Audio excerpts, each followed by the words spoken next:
Like, I wonder if what you can tell us about Logan and how he's looking this week and what the chances are for this weekend. Yeah, that he won't be available for a while. Still going through the evaluation process, but it's not going to be something that's short term.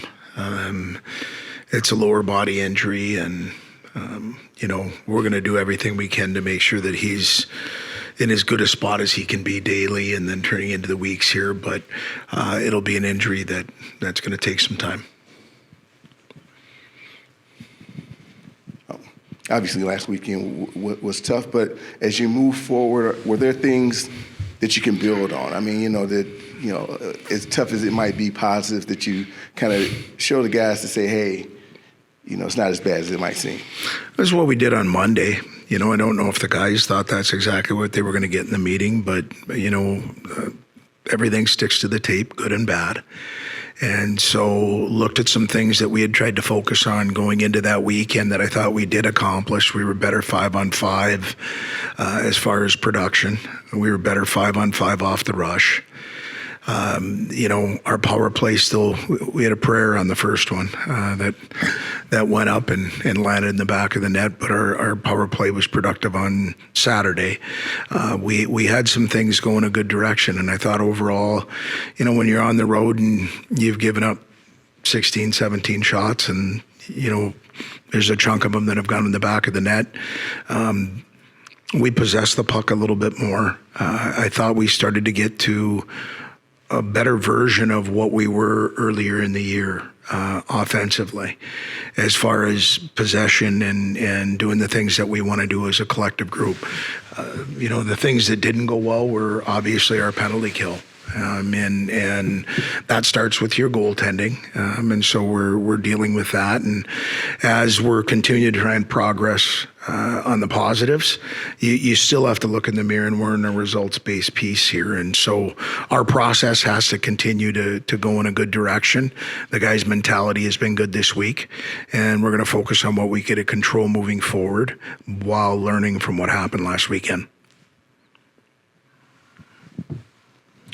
I think you said after Friday's game your horses need to run a little bit. How much do you think Quinn is feeling that it's been a while and that when you're kind of as a scorer, when you're judged on scoring, even if you're doing other good things, that it kind of sits with a lot of players. Nobody wants to score or do well more than Finn, and it's for himself, it's for the team. He feels a responsibility that way. And again, when you're a coach, you want to talk to the guys about their process, and you and I have talked about this before when guys are getting opportunities.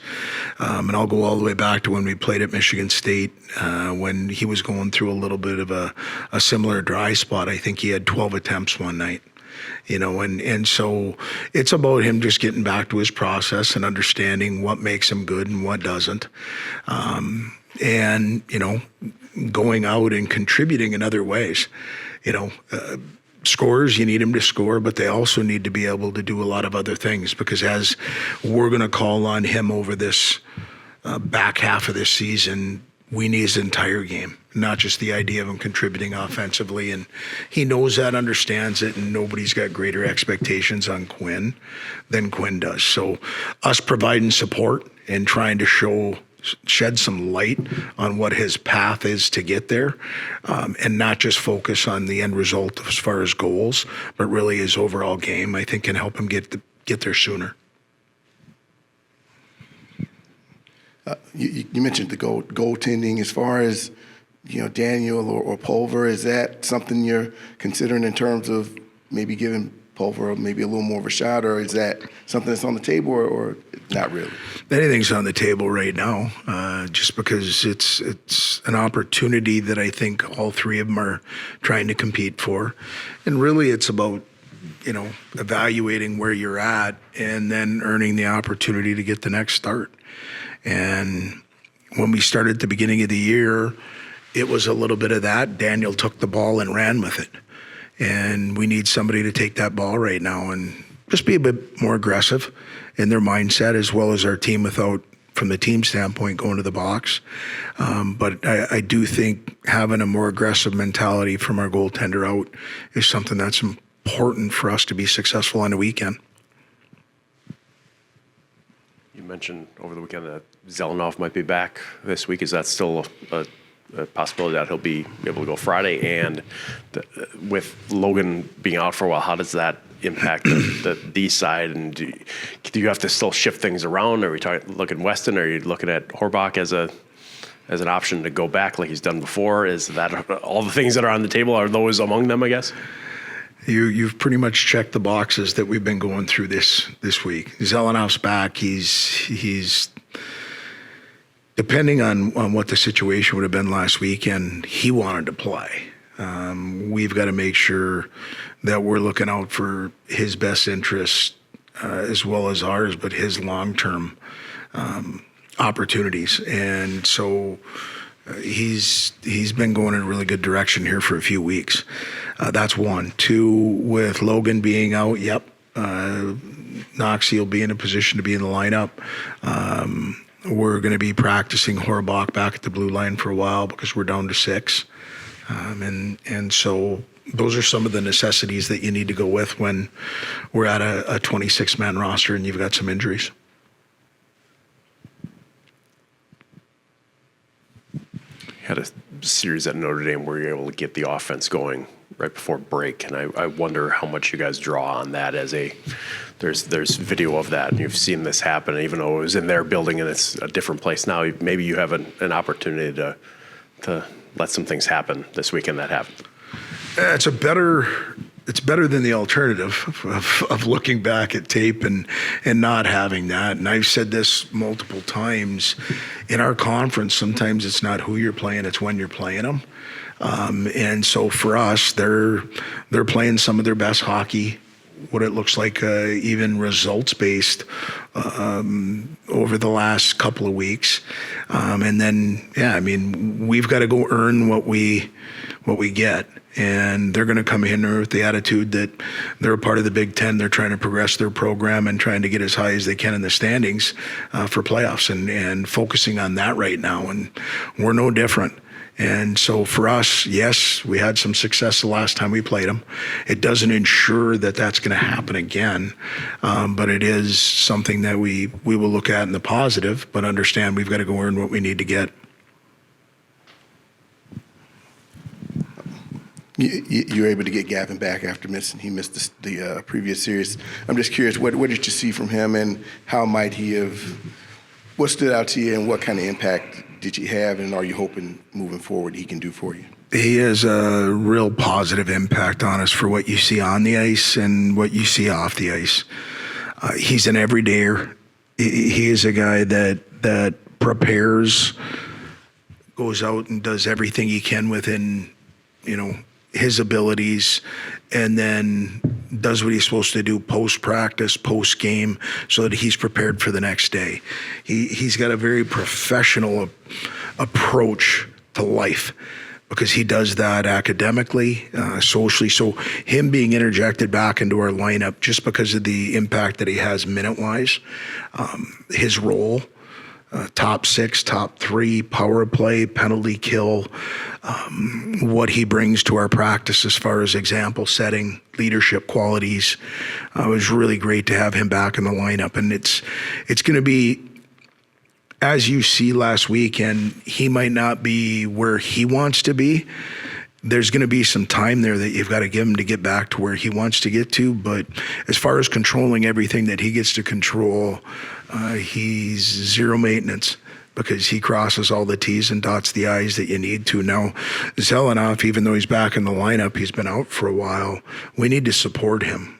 We don't need to throw him in there and have to rely upon him. We want to support him so that we're putting him in a position to succeed, just as I thought Mo did this last weekend. I thought he came in and was prepared and played very well.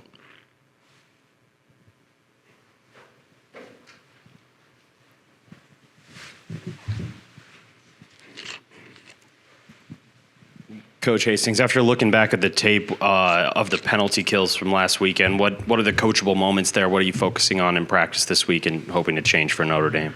Well, a couple of things. Not taking penalties that are outside of eliminating scoring opportunities. Some frustration disciplined that way. And we haven't had a big problem with that, but it's something we've needed to address this week. That's one. Two, we're going to be facing a real good power play again this weekend.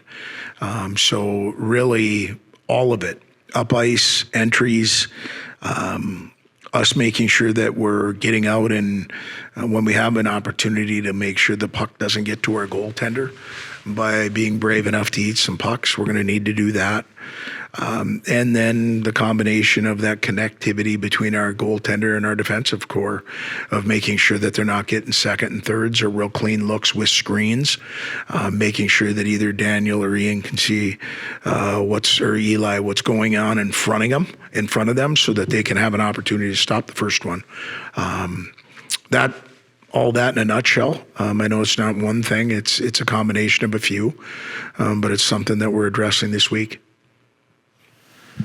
Tyson, how much do you feel like your game has grown individually, your game has grown these last few weeks to be at a point where you're contributing every game and on the score sheet every game, you're obviously contributing more than that, but where has that, I guess, developed?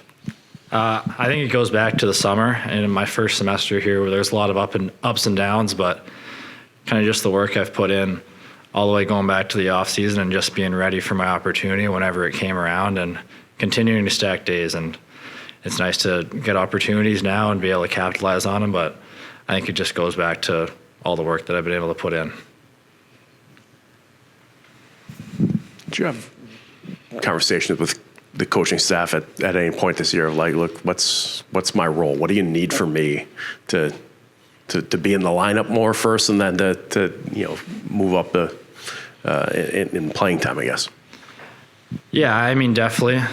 There's times where, you work your butt off and maybe you don't see the results you want and you have to have those heart-to-heart conversations. But at the same time, I think Coach would agree with this, is a lot of it was just putting my head down and going to work, not complaining, not saying too much, just being the best teammate I could be at the time, and ultimately was able to put my own interests below the interests of the teams, especially when the team is playing really well. And it sucks when you're maybe not a part of that at the start of the year, but as you've seen, like everyone gets an opportunity at some point, and you just got to be ready when that comes. You've been, excuse me. You've been around for a while. I guess I'm just wondering how, as a veteran, how do you handle stretches like this that this team is in, and as you try to kind of work out of a funk? Yeah, I think it's easy to want to get down or want to get discouraged, but I think the most important thing is just staying level-steaded. Like we have 8 games left to continue building our resume. The first half of the year went great, and the last 3 weeks have gone about as poorly as they could be. So not getting too high, not getting too low, and just having the confidence that we've been really good before, and we still believe that we're going to be really good going down the last couple of weeks.